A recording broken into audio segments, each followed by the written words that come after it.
Bonjour les amis. Eh bien, les informations se succèdent à une telle vitesse que je n'ai même pas le temps de monter ma vidéo technique, que déjà j'enchaîne sur une autre vidéo, c'est-à-dire je vais enchaîner sur le xCloud, et bien sûr, sur les informations nouvelles de la part de Xbox, de Microsoft, qui sont assez énormes, il faut le reconnaître. Le xCloud qui serait gratuit avec le Game Pass Ultimate payant, bien entendu, et aussi le All Pass, on va en parler.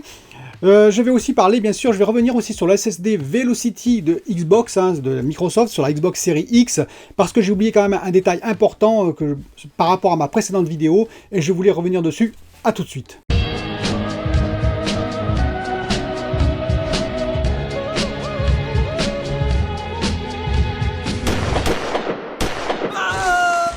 Donc pour commencer, on va parler du Xbox Velocity, du SSD. Et oui, j'ai oublié un élément important. J'ai dit, et je le maintiens, qu'effectivement, avec les 2,4 GB seconde de ce SSD, plus toute l'architecture Velocity, c'était un super SSD. Un SSD qui était capable de faire du travail dynamique, comme sur la PS5 avec son SSD à 5,5 GB seconde. Certes, un peu moins, mais il est tellement véloce qu'on pourra faire apparemment, on pourra faire du chargement dynamique comme sur la PS5 en temps réel.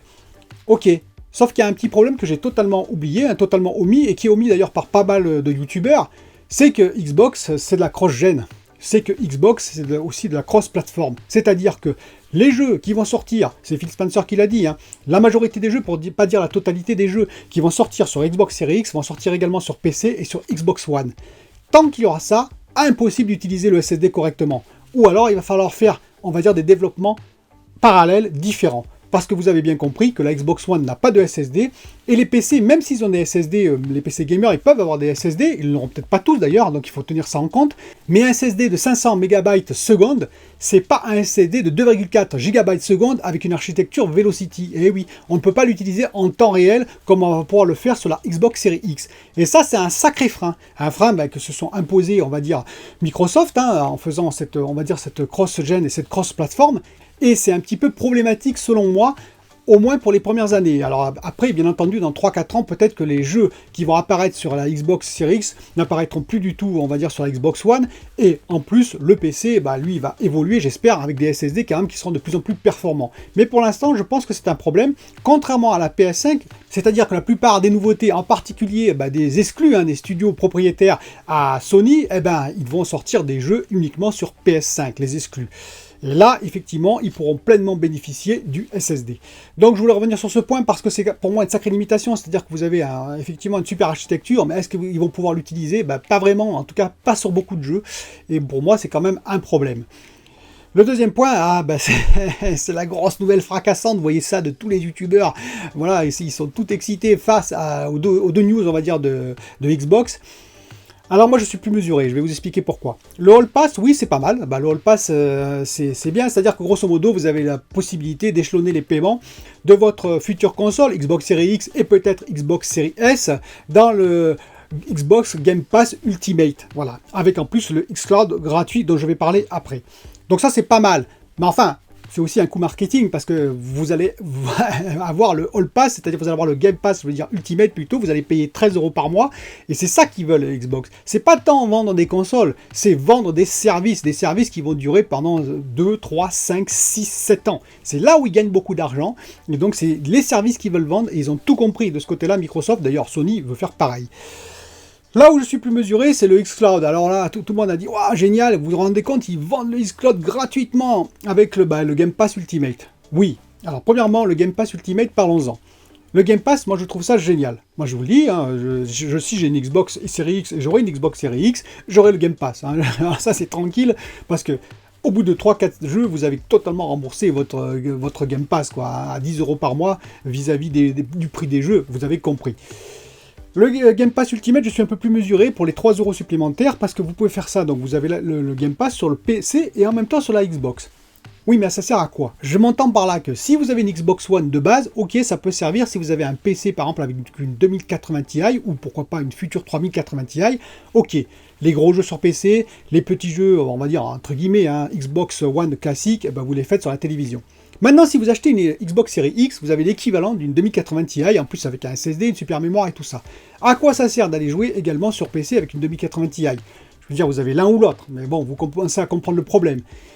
Et si vous achetez une 3080 Ti, sur votre PC avec un super SSD, à quoi ça sert d'aller acheter une Xbox Series X? Ben oui, parce que les jeux vont sortir tous en même temps, le même jour, c'est ce qu'a dit également Phil Spencer, sur Xbox Series X et également sur PC. Donc, dans ces conditions, pourquoi avoir les deux? C'est bien là le problème, je pense, par rapport à la PS5, qui ont cloisonné, on va dire, leurs secteurs, hein, qui ont dit, bah, ce sera que sur la PS5.